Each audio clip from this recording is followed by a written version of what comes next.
Ingeniero Hernán Cabrera Pichuante, coordinador del proyecto de modernización del Archivo Nacional de Chile.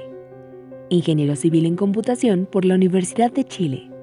Cuentan con una trayectoria de más de 20 años de experiencia liderando proyectos tecnológicos de alta complejidad en diferentes industrias como telecomunicaciones, defensa y servicios. Ha dedicado los últimos 4 años a desarrollar proyectos de transformación digital y modernización para el gobierno de Chile. Es también profesor instructor adjunto del Departamento de Ciencia de la Computación de la Pontífica Universidad Católica de Chile. Actualmente, coordina el proyecto de modernización del Archivo Nacional de Chile. Muchísimas gracias por la presentación y bueno, y gracias a todos.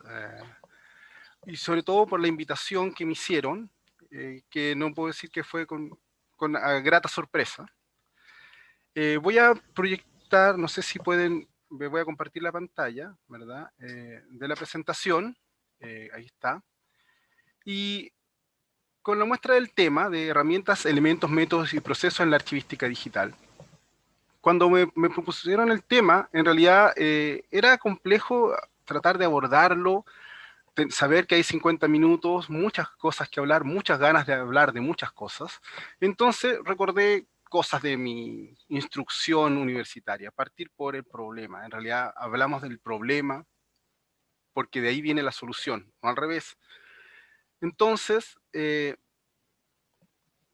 quisiera mostrarles la agenda y la agenda está orientada inicialmente a eso. Ahí vamos a hablar de por qué digital, porque se habla de archivística digital, y algunas consideraciones de la transformación digital.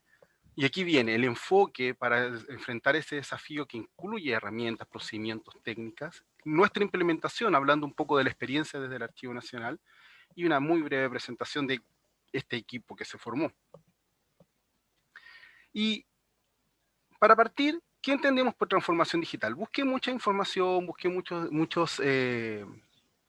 algunas bibliografías, pero al final sinteticé una que puede ser muy ortodoxa, pero que refleja lo que está pasando en muchas instituciones, que lo he visto en telecomunicaciones, que lo he visto en varias partes, y también lo veo en el Estado, que es un proceso que se sabía que iba a ocurrir, se presentía, se olía, se veía, pero que ya ocurrió en realidad, pasó de largo, y que continúa ocurriendo. Es un constante, no es que la transformación digital o la modernización sea ya me modernizo y quedé moderno, sino que tiene este flujo, tiene esta sensación como de marea, ¿verdad? Pero sobre todo, nosotros pretendemos en una especie de, no sé, de acomodar, de zona de confort, o a veces de un poco ser un poco conservadores, pretendemos que la transformación digital va a afectar a nuestros procesos, va a afectar a nuestros servicios, va a afectar a lo que somos cuando nosotros estemos listos. O sea, cuando yo tenga todos mis procesos levantados, cuando yo tenga todos mis sistemas armados, cuando yo tenga toda mi gestión documental implementada, cuando yo tenga a todas las personas entrenadas, ahí la transformación digital va a ocurrir. Mientras tanto, que se espere.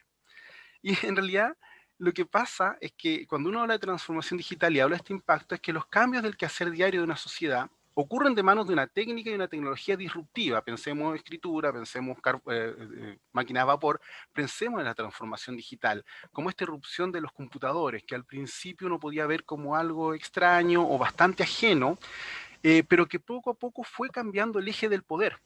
¿Y por qué nosotros nos enfrentamos a resistencias al cambio o a ignorancias de repente, e incluso a negación? Porque el eje del poder se va moviendo y uno se niega a que ese eje de poder ocurra y uno piensa que todavía tiene el poder cuando está en una posición dominante, digamos, en una industria, pero ya se fue. Hubo ese cambio, hubo esa transición y nos pasó por encima. Y vemos incluso compañías tecnológicas como Nokia, o BlackBerry o Palm, ¿verdad? Entonces, ¿qué pasa? Tenemos a personajes como Ken Onson, y esto lo han escuchado varias veces ustedes, me imagino, que en 1977, no hace tanto tiempo, no existe ninguna razón para que alguien quiera tener una computadora en casa. ¿De acuerdo? O Thomas Watson, presidente de IBM en el 43, creo que hay un mercado para 5 computadoras en el mundo. Entonces, claramente se seguía midiendo el eje del poder a nivel industrial, a nivel organizativo, a nivel personal, midiendo con otras varas. ¿Y qué ocurre? ¿Qué está pasando en 2020? Y en realidad obtuve esta información del 2018, más bien orientado a las compañías más influyentes y con mayor retorno en inversión y en ventas, etcétera, ¿verdad? Las Fortune 100, pero de Estados Unidos. Que si miramos al 2008, que lo tenemos ahí a la izquierda, las 10 principales compañías, está Microsoft como una compañía tecnológica, hay compañías de telefonía como AT&T, después vemos a Google en el séptimo lugar y ya, el resto supermercado y de servicios tradicionales, por decirlo así, que estaban en el 2008. Movámonos 10 años, solo 10 años, no es una generación siquiera, y los 5 primeros en este ranking de 2018, focalizado, como digo, en Estados Unidos, tenemos a Apple, Google, Microsoft, Amazon, Facebook. Compañías que ni siquiera estaban en la lista, como por ejemplo Amazon. No aparecía entre las 10 primeras. Y sin temor a equivocarme, puedo decir que ahora debe ser la segunda, si es que no la primera. Por lo menos Jeff Bezos es la persona que tiene más fortuna en el mundo. Esto es un cambio de poder. Esto también es resistencia al cambio. Esto también es que pasó y ocurrió y algo se ha transformado. Y tenemos que verlo desde el punto de vista de las personas. Este cálculo de 7.700 millones de personas, ¿verdad? Aproximado a abril de 2020, donde hay la cantidad de usuarios que en realidad tienen algún tipo de suscripción o utilización de teléfonos móviles, no necesariamente smartphone, tiene una penetración del 66%. 66%. Yo creo que en muchas partes debe ser, dado esto, debe haber más gente con un celular en la mano que acceso a alcantarillado, por ejemplo, en zonas rurales. Usuarios de Internet baja un poco, pero la penetración va hacia el 60%. Y personas que están activas en las redes sociales, estamos hablando de 3.800 millones de personas, con una penetración de casi el 50%. Y ojo, que con la pandemia y el estar encerrados, esos números están subiendo alarmantemente. ¿Y qué números tenemos que atender? Estas son las cantidades de cosas que pasan por segundo. Por segundo hay 9.238 tweets, 1.033 fotos en Instagram, 87.636 búsquedas en Google cada segundo, más de casi 3 millones de correos por segundo y 105.000 gigabytes de tráfico que está moviéndose en Internet. La cantidad, el volumen es asombroso y en realidad ni siquiera es dimensionable. Y uno tiene que entender que detrás de esto hay compañías que tienen data centers, y no es sin exagerar, kilométricos, con una cantidad de procesamiento, de almacenamiento, de petas. Se está ya hablando de los zettabytes, que estamos de gigabyte, terabyte, ¿verdad? Petabytes, exabytes, y estamos hablando de zettabytes, que es lo que se está generando en el año 2020.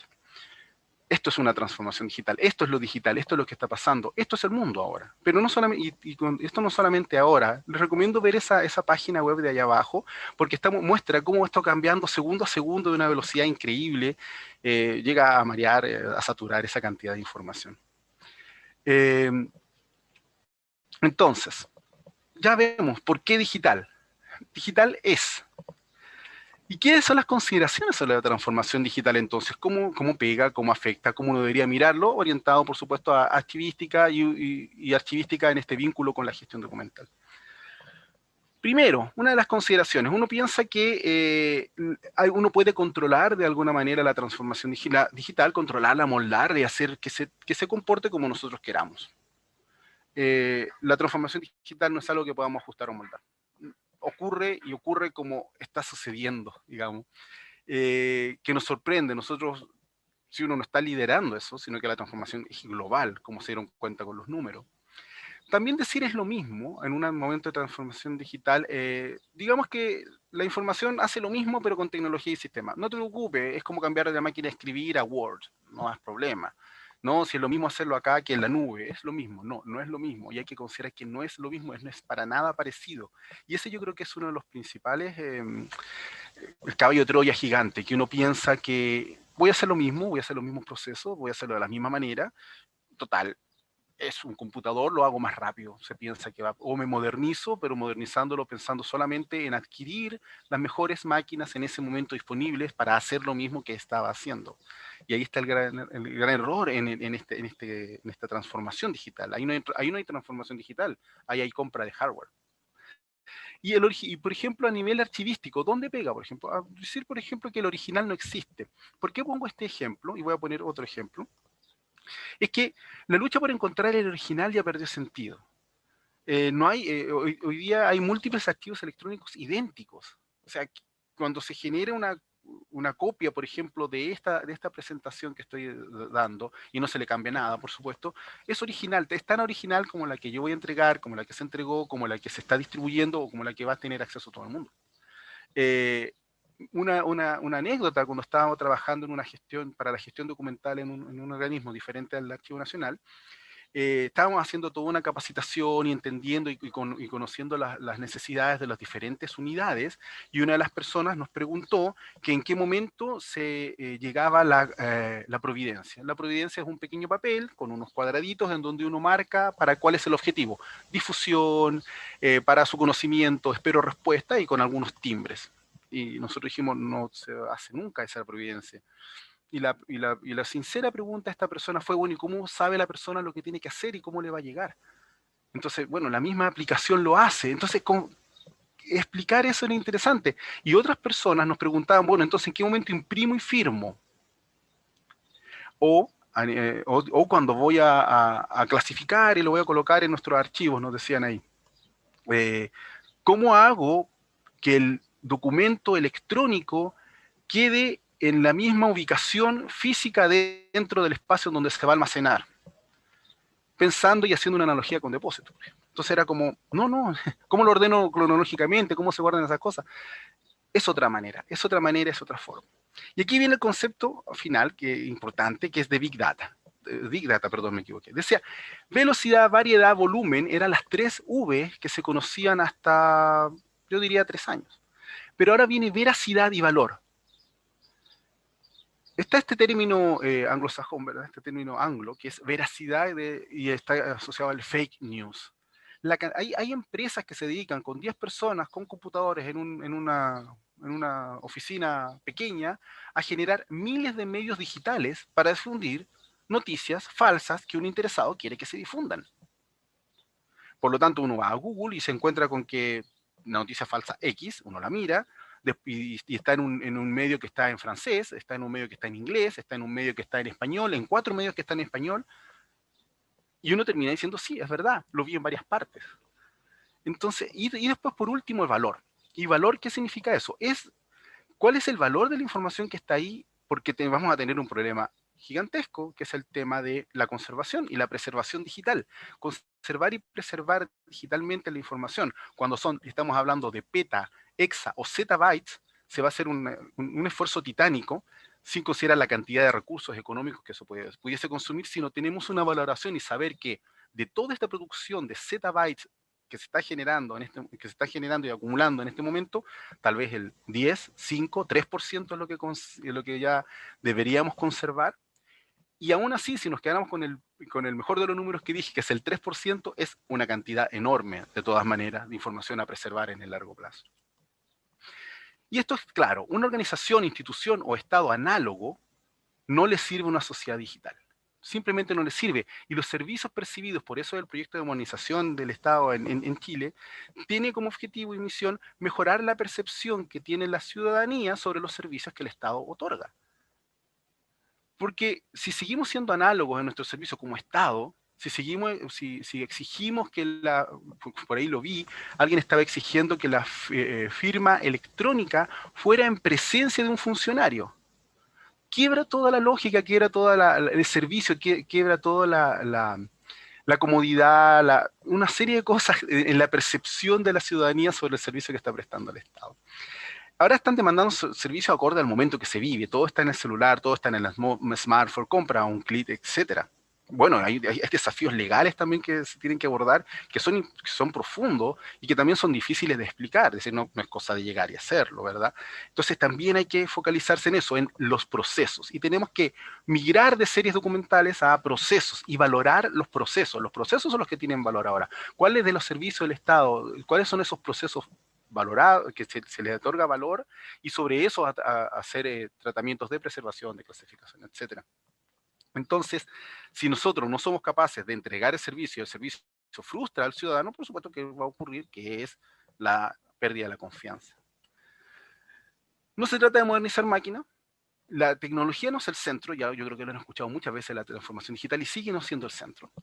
Y el sistema de información, lo que considera son los sistemas de información. ¿Y qué es un sistema de información? Un sistema de información es un conjunto que consta de 5 elementos y piezas que están interrelacionados y aceitados y indivisibles prácticamente. Software, hardware, personas, información y datos, y procesos, ¿verdad? Software, hardware lo puse en una sola línea, pero separamos 1, 2, 3, 4, 5, ¿verdad?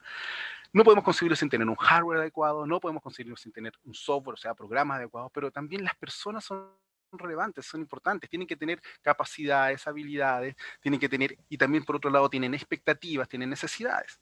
Tenemos que tener la información y los datos, lo que ya vimos de las 5 Vs, y procesos. Procesos acordes, rediseñar, cambiar, hacer nuevos procesos, son otros procesos. Y aquí tenemos, en el caso chileno, una ley de transformación digital. Una ley de transformación digital que nos cambiará a todos porque la ley de transformación digital, que incluso es bastante ambiciosa en ciertos plazos que están otorgando para que las instituciones del Estado se suban a un concepto y una filosofía de cero papel y cero cola. O sea, los ciudadanos, la ciudadanía, las personas no pueden estar haciendo fila para ser atendidos. Y el Estado no debe generar más papel.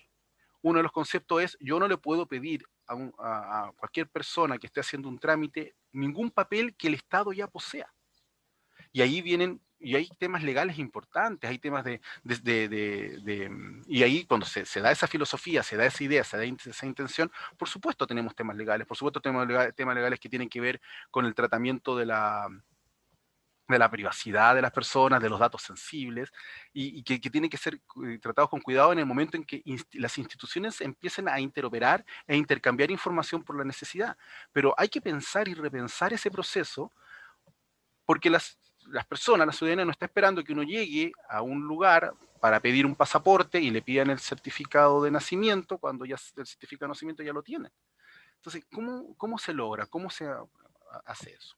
Otro impacto es la gestión documental de las instituciones. Una gestión apropiada requiere el tratamiento adecuado de los documentos, aplicar normas, buenas prácticas archivísticas que son indispensables en el ámbito digital, pero entendiéndolo de la siguiente manera: el documento es objeto de la archivística en la parte digital al menos, desde que nace. En el momento de nacer el documento, de generarse el documento, tiene que nacer ya con metadatos mínimos, 5 creo que son, nosotros en el proyecto definimos 5, pero que están pensando en la preservación, en la clasificación y en la valoración desde el punto de vista digital. Este concepto de metadatos, este concepto también que viene ahora a nacer para poder manejar ese volumen de información que estamos viendo y en la velocidad que se está generando. Por supuesto, los documentos electrónicos también vienen a la par de procesos y personas que los puedan generar. Y por los palos, como se dice en la hípica, ¿verdad? Aparece la digitalización de documentos. ¿Qué hacemos con la digitalización de documentos? Si yo digitalizo documentos que son de la administración del Estado, ¿qué pasa con el papel? No voy a aventurarme siquiera a dar una respuesta ni una idea al respecto porque hay corrientes de la más diversa. Pero ¿qué pasa? O sea, queremos cero papel, pero y puedo digitalizarlo todo con estándares súper buenos, con ministro de fe, que dé fe que es copia fiel del original. ¿Puedo votar el papel? ¿Me tengo que quedar por el papel? Y como les digo, son cosas que hay que discutirlas y hay que definirlas. Eh, Pensando no solamente en la transformación digital, sino en una serie de otros principios y bienes que rigen el actuar del Estado. Y por último, la transferencia al archivo electrónico, ¿verdad? Que eso va a ocurrir acá, se establece que aquellos documentos ya que sean pertinentes de ser transferidos vayan en forma electrónica al Archivo Nacional, y el Archivo Nacional tiene que estar preparado para recibirlo. Y ahí nace un poco el proyecto de modernización. El proyecto de modernización del Archivo Nacional tiene como propósito dotar a este de un ecosistema técnico normativo para recibir la transferencia electrónica de documentos. Por supuesto que el desafío no es la transferencia, que uno lo puede decir, bueno, voy a hacer una caricatura, pero uno podría hacer ya, ok, es WeTransfer, dale un WeTransfer. Suponiendo que se pudiese hacer así, que es muy poco riguroso, pero el desafío no es ese. El desafío es la preservación digital a largo plazo. Hoy día tenemos en el Archivo Nacional maravillosos documentos que datan de finales de los 1500, del 1600, de 1800, de comienzos de siglo, si quieren, de 1920, son 100 años. No sé, ustedes, bueno, yo soy viejo ya, pero tengo disquete que están ahí casi por una nostalgia. ¿Quién puede leer hoy día un disquete de 5 1/4, de 3,5? Es más, yo creo que ya nadie, ya los notebooks que he estado viendo últimamente no tienen lector de CD. Entonces nosotros no somos capaces, probablemente la expiración de los documentos electrónicos ya esté ocurriendo y no tienen 20 años. Porque la tecnología queda obsoleta demasiado rápido. Formatos en Word, por ejemplo, que es Microsoft Word, que puede estar hecho del año 2000 o antes, tal vez no lo lea correctamente el formato de Word actual, y cuando intercambiamos sistemas operativos o máquinas o plataformas se vuelve un poco peor. ¿Y quién va a tener que mantener esas máquinas para que esto se pueda leer en el futuro? Hay otras estrategias y hay otra estrategia que es más eficiente que arrastrar la tecnología por los siglos, lo cual es carísimo, que es migrar el formato, y estamos en un PDF-A, que es el formato de preservación, y migrarlo sucesivamente a los nuevos formatos de preservación que se definen en el futuro. Pero eso significa que legalmente también tenemos un tema que hay que abordar rápidamente, que es, hoy día yo tengo un documento que viene en el papel, que viene con las formas, que viene el contenido, que viene con una firma, ¿verdad?, fresca, y yo lo veo y ese es el papel, y lo toco y tangencial. Cuando estamos hablando de documentos electrónicos, yo no sé, es como separar, es como si lo que estoy diciendo de migrar el formato de un formato PDF a otro, es como sacar todas las letras del papel y botar el papel y irme con las letras hacia otro lado. Entonces, tenemos que entender que para la preservación digital de los documentos, una parte esencial de su preservación es cambiar y modificar el documento, el soporte, por decirlo así, no el contenido. También eso es transformación, eso está pasando, ¿verdad? Entonces, ¿qué hay que hacer? Nosotros partamos hoy día, todo lo que tiene que ver con el futuro se está trabajando, hay hartas instituciones, hartos grupos internacionales que se están dedicando a eso, y la idea es dejar atrás lógicas que nos acompañaron, que nos hicieron crecer y que se adoptaron con mucha alegría 10, 15, 20, 30 años atrás, y pensar en las nuevas lógicas. Pensarlo abiertamente, generar comunidad abriendo esas lógicas. Pensemos, y aquí, ¿por qué puse este buscador de Google y pues esa flechita? Eso es lo que Google propone para que ustedes busquen. Eso es un lugar donde yo escribo un texto y un botón para buscar, y se acabó. No le pasemos como en los 80 se hacía, por decirlo así, otra filosofía, no estoy criticando su momento, sino que estoy diciendo que esa era la manera de hacer. No le pasemos la carga administrativa del proceso a la ciudadanía. La carga administrativa del proceso lo tiene la institución. La institución tiene que saber cómo lo hace. Google sabrá cómo encuentra cuando ustedes escriben ahí alguna cosa. Ya voy a escribir Kafka, Metamorfosis. Google sabrá que está buscando el autor Kafka, el libro Metamorfosis, y me va a presentar las cosas en alguno. No es problema. No tengo que ir yo a sección libros, a sección autores, no, eso es todo. Y también el impacto que fue el iPhone. Muestro un iPhone viejito, porque digamos, nació con este concepto el iPhone, en donde había un botón, solo un botón, nada que la BlackBerry tenía todo este teclado ahí, y todo el mundo pensaba que sin ese teclado no se podía funcionar, y con botones especiales, búsquedas, que sé yo, no, nada. Ese botón lo hace todo. La tecnología se encarga. Y eso es la expectativa ciudadana hoy en día. Rapidez, sencillez, cercanía, eficiencia, eficacia. Una organización guiada por los datos. La ciudadanía no está ni para entender ni apoyar nuestro proceso. No, nosotros estamos para facilitarles la vida. hay que pensar en esto de la ciudadanía y el cambio que significa también en el poder, que antes, por ejemplo, los medios podían transmitir y entregar, hablando de los servicios, podría entregar lo que el medio quisiera, dominado por algún avisador, por ejemplo, no quiere que se muestre la huelga de este avisador en particular, o el titular tendencioso, ciertas cosas que han sido, desde que yo creo que existe el medio escrito, tratar de mostrar la parte buena o la parte conveniente para algún grupo que tenga interés, pero se acabó, hay que entender eso. Y voy a poner un ejemplo que es doloroso, es triste, pero muy claro de lo que pasó cuando en Minneapolis el policía mató a esta persona. Eh, Pensemos tal vez 30 años atrás hubiesen dicho que hubo un enfrentamiento, pasó algo y lamentablemente murió. Aquí media docena de personas transmitieron, pero esa media docena de personas, 5, 6, 8 personas tal vez, que transmitieron el evento, el hecho, lo vieron después decenas de millones y alrededor del mundo y pasó lo que pasó. Hay que entender que ha cambiado. Hay que repensar los procesos, hay que repensar nuestra lógica de funcionamiento. Tenemos que verlo desde el punto de vista de servicios, desde el punto de vista de la información que estamos entregando. Remoto, remoto. Una de las cosas que la pandemia ha traído, ha demostrado, es que nosotros podemos funcionar remotamente, podemos trabajar remotamente. Hay que repensar el espacio de trabajo, hay que repensar el transporte público. El transporte público era promover los obreros en el siglo XX hacia sus lugares de trabajo. Probablemente con disminución con la disminución del flujo de transporte en un 25%, no estoy diciendo nada tan loco, digamos 25 solamente, mejoren los niveles de contaminación, se utilicen menos los combustibles fósiles, la gente tenga más tiempo, bajen la cantidad de licencias médicas por estrés, por enfermedad, qué sé yo, hay que pensar. Pero la gracia es que todo el mundo decía, no, no se puede, es imposible, no podemos trabajar, no hay cómo trabajar remotamente. La pandemia nos dijo, por obligación, que muchas veces también pasan las transformaciones tecnológicas, sí se puede. Y aquí estamos. La mejora continua es otra de las cosas que hay que pensar en estas dimensiones, la mejora continua. Y por supuesto, cuando digo seguro, no, que tiene que ser seguro. Los hackers no son como esa caricatura hollywoodense de un tipo medio frustrado que vive en el sótano de su madre.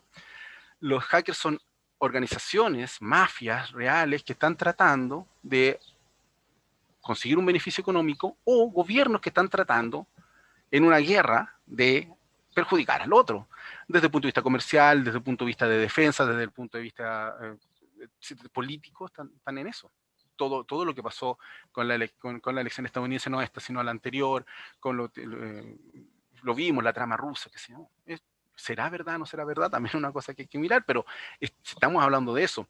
Y no hace poco, y no para que vamos a Estados Unidos, solamente voy a hablar desde el punto de vista de Chile, se atacó a un banco, a dos bancos se atacaron, uno de ellos un banco del Estado, hackers. Dejaron sin operar a grandes secciones de los bancos durante varios días. Entonces hay un tema y hay una guerra de información brutal entre China y Estados Unidos también, gigantes y poderosos, ¿verdad? Porque la información lo leí en un libro, la información es el nuevo petróleo. Y también hay que pensar la información. Y hay que migrar y hay que moverse hacia el mundo de la información.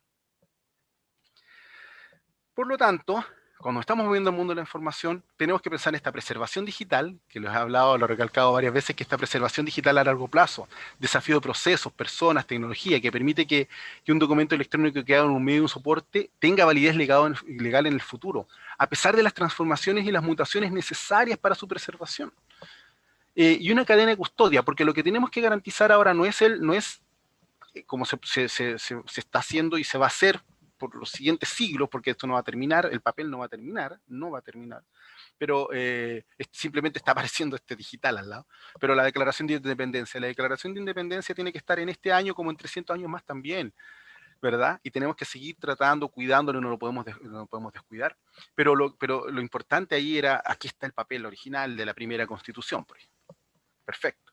Pero ¿cómo lo hago yo en la preservación digital? Lo que hay que garantizar es un proceso de cadena de custodia que garantice a través de cierta cantidad de mecanismos que están establecidos, que hay estándares para eso, para indicar que está guardado en un lugar seguro, que una cadena de custodia no se ha quebrado la cadena de custodia, por lo tanto, lo que tengo acá es lo que ingresó, y una serie de datos, de metadatos de preservación, ya no es la metadata misma del documento, sino que es metadata de preservación, que en el transcurrir de las décadas probablemente la metadata de preservación va a ser mucho más pesada en kilobytes o en megabytes que el mismo documento, porque ahí está la historia de lo que le pasó a ese documento desde que llegó hasta que está en su estado holográfico tridimensional en el año 2208. Y puse, no sé, porque pensé en ese año.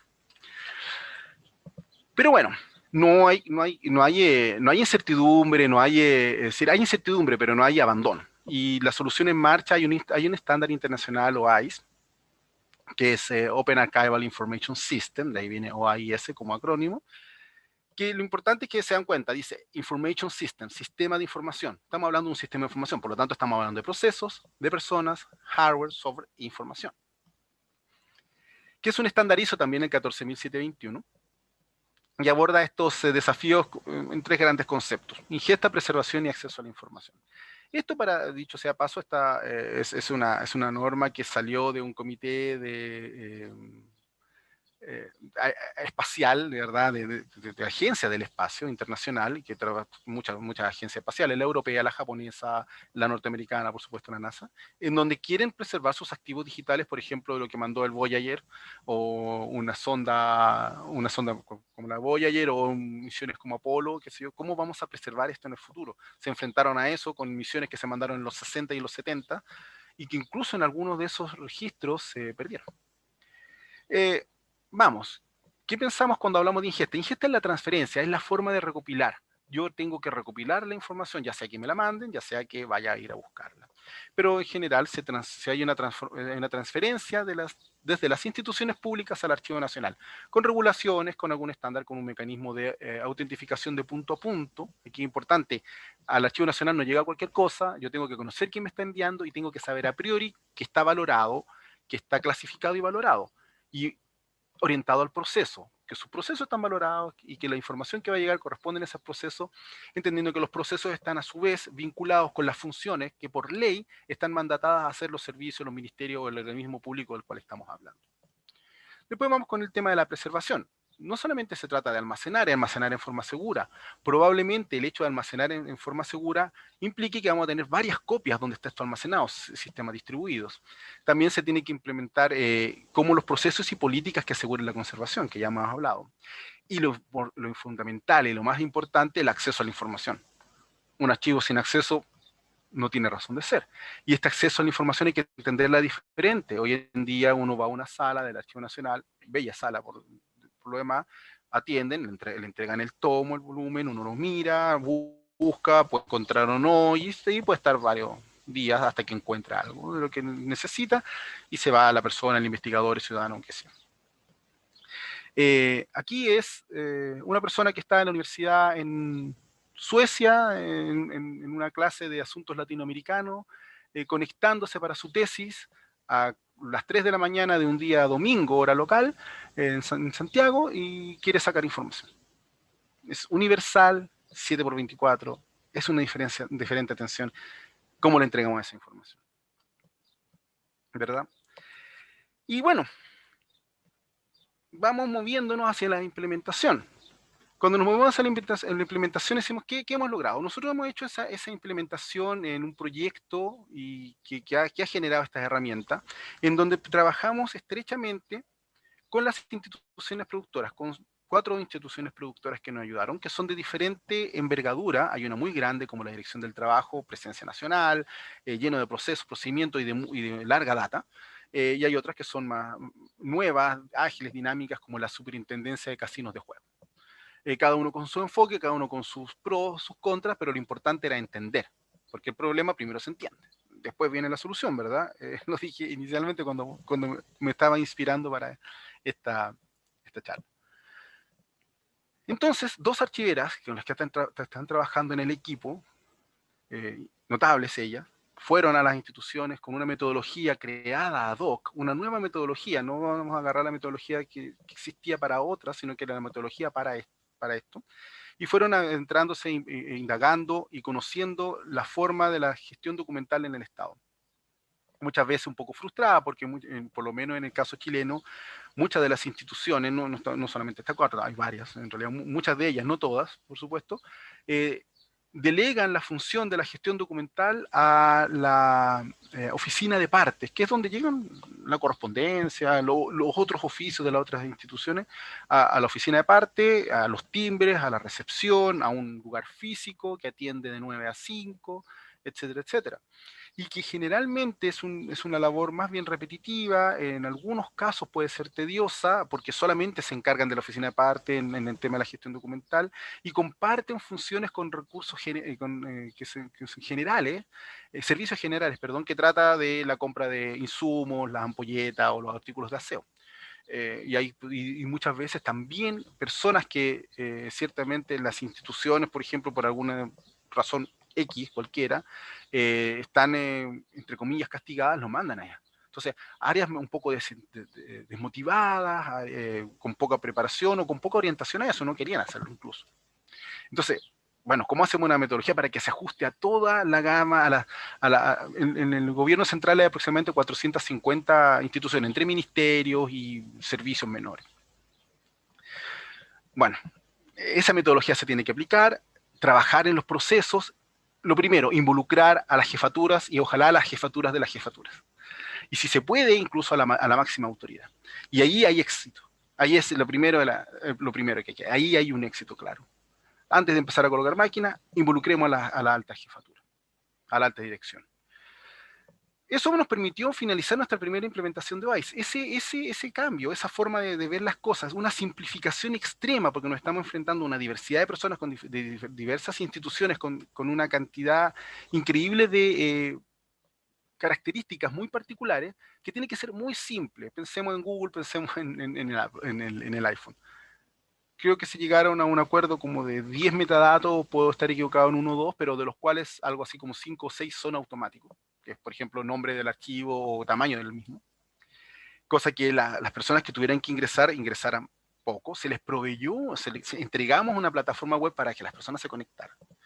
Y se hiciera la transferencia y nosotros nos encargamos de todos los aspectos que tienen que ver con el OISE. Nosotros nos encargamos de hacer los empaquetamientos, de generar los antivirus, de colocar espacios de transición para los análisis, para incorporar metadata de transferencia, metadata de preservación, enviarlos al almacenamiento, hacer todas las clasificaciones y las indexaciones posibles y dejarlo disponible a la ciudadanía.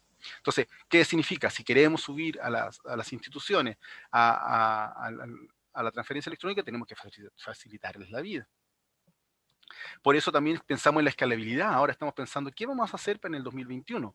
Tenemos 4 instituciones. ¿Cómo logramos que el 2021 terminemos con 15 o 20? Pero hablando de la ley de transformación digital, que en 5 años tienen que estar todos arriba de esta máquina, ¿cómo logramos 438 en 5 años? Tal vez no 438 y vamos por esta ley del 80-20, la famosa ley de Pareto, bueno, vamos por el 80% de esas 438 o 450, 350 instituciones. Es un gran esfuerzo, es muy ambicioso, pero hay que ser ambicioso, porque hace 2 años y medio partimos bien ambiciosos también ahí el proyecto tiene el sponsor y el compromiso de la directora del Archivo Nacional. Por eso el proyecto también pudo avanzar, pudo seguir adelante, gracias a ese patrocinio. Y ahora vamos construyendo el gestor documental para el Estado. También lo estamos pensando. Muchos municipios, muchas instituciones que carecen de un gestor documental y queremos evitar que, dado la ley de transformación digital, se empiecen a comprar y gastar millones de dólares en gestores documentales que a lo mejor ni siquiera cumplen con el estándar. Y van a tener que después gastar millones de dólares en adecuarlo para los estándares, porque muchas instituciones, empresas privadas, que hay algunas que tienen gestores documentales muy buenos, pero otras que ven la oportunidad de negocio de vender una cosa como gestor documental y que va a ser plata botada y el Estado no se puede dar el lujo de botar ni un solo peso ni un solo dólar. No se puede dar el lujo porque eso significa que le estamos quitando algo. Le estamos quitando un tratamiento al cáncer, por ejemplo, porque estamos haciendo malas decisiones de qué es lo que es un gestor documental. Entonces, es un esfuerzo multiinstitucional para proveer un gestor documental que sea gratis, open source, pero que esté con las normas específicas para la gestión documental y para la archivística. ¿Qué significa eso? Que tenemos que correr también para especificar esas normas. Este es el diagrama, no lo voy a entrar a discutir en detalle, pero esto es un zoom a lo que se implementó. Faltan algunas cosas porque todavía estamos terminándola, vamos a lanzarlo ahora el 15 de diciembre, pero podemos decir con satisfacción que, no voy a decirlo, no voy a decir que llegamos porque justo antes de llegar pasa algo, es decir, estamos que llegamos y cerramos un proyecto de 2 años y medio, que no es el fin, como la memorización es gestión continua, van a haber cambios, van a haber mejoras y son permanentes, pero sí va a permitir ya recibir las primeras transferencias electrónicas durante el 2021. Y por supuesto tenemos que escalarlo rápidamente, tenemos que correr para escalarlo y que esta sea una solución escalable al 2022 cuando esperamos que lleguen 100 o 200. Pero ahí está la capa de ingesta, la capa de gestión y la administración, la capa de acceso, la capa de, ustedes las pueden ver, las bases de datos. Trabajamos con Archaimática, una solución open source para la preservación digital con muy buenos procesos. También está una serie de procesos que se crearon ad hoc para esto, para la realidad nacional y para lo que nosotros queríamos lograr dentro de nuestros objetivos. Y aquí el portal de búsqueda. Tratamos de hacerlo simple. Nos inspiramos, por supuesto, en Google y dijimos, bueno, aquí está el portal de búsqueda de documentos. No le estamos preguntando al ciudadano, a la ciudadanía, qué fondo es, qué serie documental quiere. No, no. ¿Qué busca? Ponga la palabra que usted busca. Si quiere, ponga un rango de fecha. Ojalá, sería muy bueno. Y si quiere que tenga imagen disponible o no. Y buscar. Y sería todo. Y aquí está el resultado. Yo puse casinos, porque la superintendencia de casinos dejó, y me entregó incluso una cosa, un decreto del año 1931, etc. Por supuesto, toda esta información es información que nosotros hemos ido cargado junto con las instituciones que nos han apoyado, las instituciones piloto, pero todavía no tiene el carácter de una transferencia oficial al Archivo Nacional, así que esto el 31 de diciembre se borra todo y vamos a quedar con nada. Vamos a empezar a recibir las transferencias oficiales el próximo año. Desafíos permanentes, metadatos, va a ser permanente, cambios van a estar, siempre hay que revisarlos y revisarlos una y otra vez, ¿verdad? Tanto los del documento como los metadatos que tienen que ver con la preservación. Legalidad, lo que hablé, el tema de la legalidad está en muchos puntos, está no solamente en este tema de separar el contenido de su soporte, sino que tiene que ver también con temas de concepto del original único, tiene que ver con temas de conceptos de ciertas equivalencias que tenemos que lograr, ciertos impactos y externalidades que ni siquiera hemos visto, pero tenemos que trabajar muy de la mano del legislador, ¿verdad? Y de la mano de los entendidos en leyes. Esto tiene que ser multidisciplinario. Acá hay ingenieros, hay archivistas, hay abogados, tiene que ser así. Si no, no va a avanzar la transformación. E idoneidad, y cuando digo idoneidad es que vamos a crear un grupo que son nuevos, un nuevo personaje, un nuevo profesional. Unos años atrás, en un curso que estaba tomando yo, mi profesor me acuerdo que dijo, en este momento tenía una hija pequeña, en este momento mi hija, que tiene, que acaba de nacer, no sé, pequeña en realidad, mi hija pequeña está entrando a sus primeros años de colegio, así era. Estoy convencido de que ella va a ser profesional de una profesión que todavía no se ha inventado hoy, que no existe. Y es verdad, ¿cuántas personas hablaban antes de Big Data? Se hablaba hace 10 años. Ahora está el Data Science, el cientista de datos. Es una nueva profesión. Y ahora está la profesional ingeniero archivero y archivero ingeniero, archivero en computación. Va a tener que ser. Es inevitable. Es inevitable y esa idoneidad hay que crearla. Y también tenemos que impulsarlo desde donde podamos a generar cursos, charlas, capacitaciones y ojalá un pregrado en las universidades que ya lo empiecen a dictar.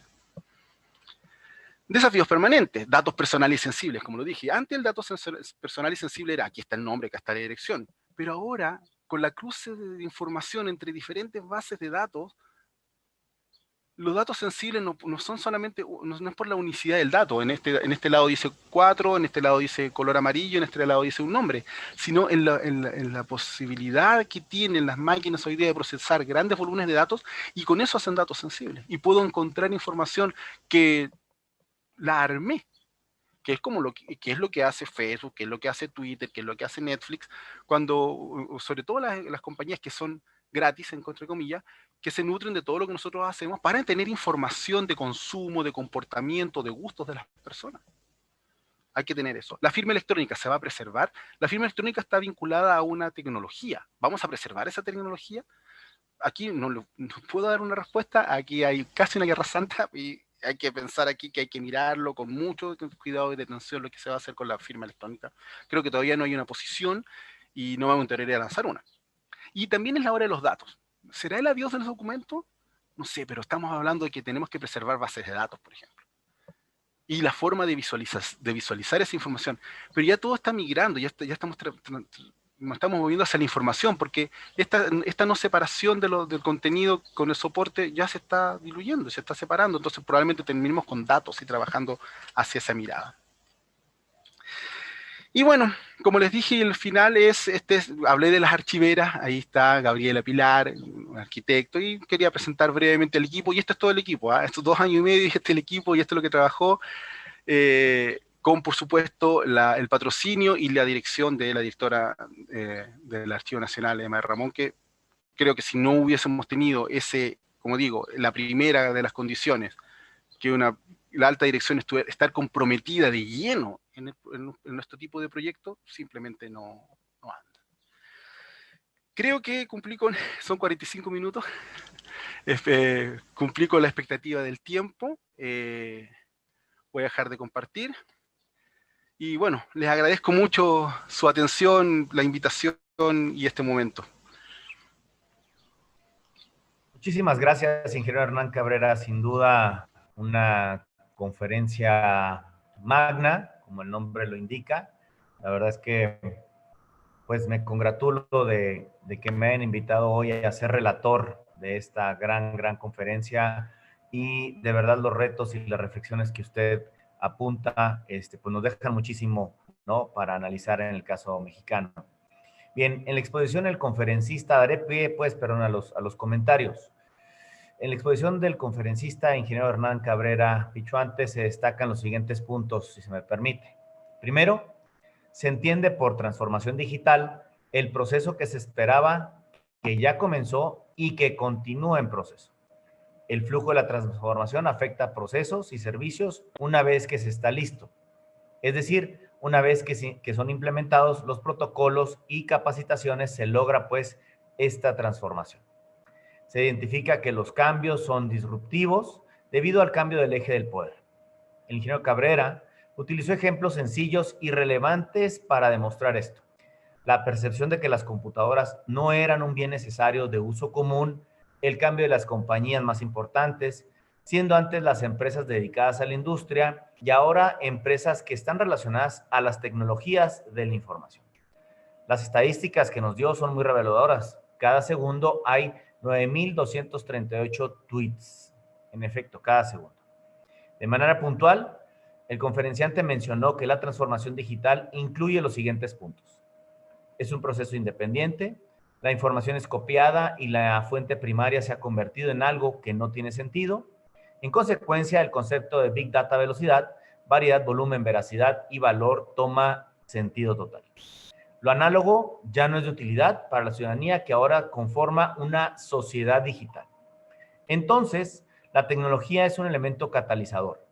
Así, se construyen sistemas de información conformados por hardware, software, procesos y, muy importante, por personas.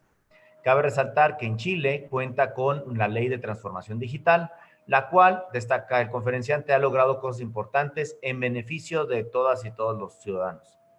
Los archivos que se encuentran en posesión del gobierno no debe ser requerido al ciudadano. La gestión documental y las transferencias de documentos al Archivo Nacional Electrónico requiere de considerar normas, buenas prácticas para así garantizar el acceso a la documentación del Estado.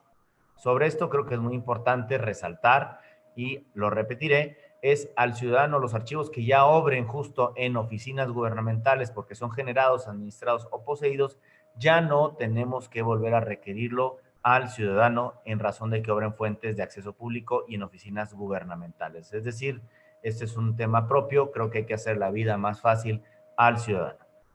Por otra parte, el conferenciante también comentó que en cuanto a estructuras, el expositor nos dirigió a reflexionar sobre estructuras de pensamiento para considerar que la lógica del funcionamiento y organización deben de ser dirigidas por datos. La clave aquí es repensar.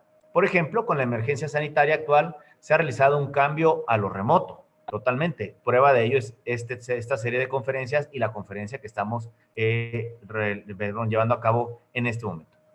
Y bueno, posteriormente, al hablar sobre las nuevas estructuras, el ingeniero Hernán Cabrera postula que habrá que considerar otros elementos como son la cadena de custodia, a través de mecanismos que sean específicos y metadatos de preservación. Es posible conocer la documentación, auditar y rastrearla.